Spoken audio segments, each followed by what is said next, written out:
ಎಲ್ಲರ ಕರಡಿ ಮತ್ತು ಪ್ರಯಾಣಿಕರು.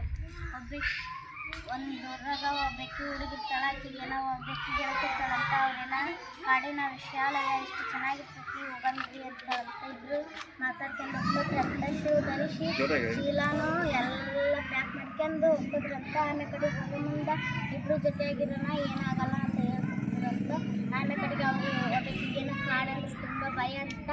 ಆಕೆನ ಹೋಗೋ ಮುಂದೆ ಆಕೆಗೇನ ಇಲ್ಲಿ ಅದಕ್ಕೆ ಏನಾಗಲ್ಲ ಬಾ ಅಂತ ಹೇಳ್ತಿದ್ದಂತ. ಇಲ್ಲಿ ಏನಾದರೂ ಇರ್ತಾವ ಅಂತೇಳಂತ. ಇರಲ್ಲ ಇಲ್ಲಿ ಅಂತಂತ. ಆಮೇಲೆ ಕಡೆಗೆ ಹಂಗೆ ಪ್ರಾಣಿಗಳು ಪಕ್ಷಿಗಳು ಇರ್ತಾವ ಅಂತಿದ್ದಂತ.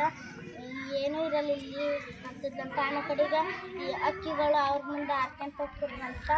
ಏನೋ ಅಳಿಲ್ಲ ಅವ್ರ ಮುಂದೆ ಓಡಿರ್ತಂತ. ಆಮೇಲೆ ಕಡೆಗೆ ಜಿಂಕೆನ ಅವ್ರ ಮುಂದೆ ಜಿಕ್ಕಂತ ಕುಂತ್ಕಂತ ಹೋಗ್ತಿರ್ತಂತ. ಆಮೇಲೆ ಕಡೆ ಗೆಳತಿಯರು ಇಬ್ಬರು ಚೆನ್ನಾಗಿರ್ತದಂತ. ಆಮೇಲೆ ಕಡೆಗೇನ ಗುರುಗುಟ್ಟು ಒಂದು ಶಬ್ದ ಕೇಳ್ತಿರ್ತಂತ ಅವ್ರಿಗೆ. ಆಮೇಲೆ ಕಡೆಗೆ ಏನೋ ಅರ್ಧ ರಾತ್ರಿ ಕಪ್ಪಾದ ಒಂದು ಕರಡಿ ಗರ್ಜಿಸ್ಬಿಡ್ತಿತ್ತಂತ. ಆಮೇಲೆ ಕಡೆಗೆ ಏನೋ ಭಯಂಕರವಾಗಿರ್ತಿತ್ತಂತ.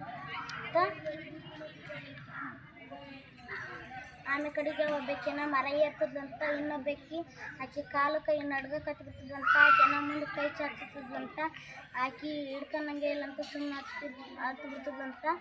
ಅದೇನೋ ಕರಡಿ ಹಾಕಿ ಕೆಳಗೆ ಮಕ್ಕಂತಿದ್ದಂತ. ಆಮೇಲೆ ಕಡೆಗೆ ಆ ಕರಡಿ ಮೂಸ್ ನೋಡ್ತಿತ್ತಂತ. ಆಕೆನ ಸ್ವಲ್ಪ ತಲೆ ಇರ್ತದಂತ. ಆಕೆನ ಹೊಟ್ಟೆ ಅಳ್ಗಾಡ್ಲೇ ಇಲ್ಲಂತ.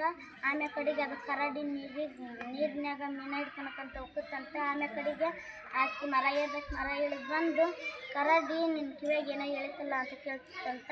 ನನಗಂತೂ ಬುದ್ಧಿ ಮಾತು ಹೇಳಿತ್ತು, ಅಪಾಯ ಬಂದಾಗ ಪರರಿ ಆಗುವ ಗೆಳೆಯನ್ನು ಮರೆಯಬಾರದು ಎಂದು.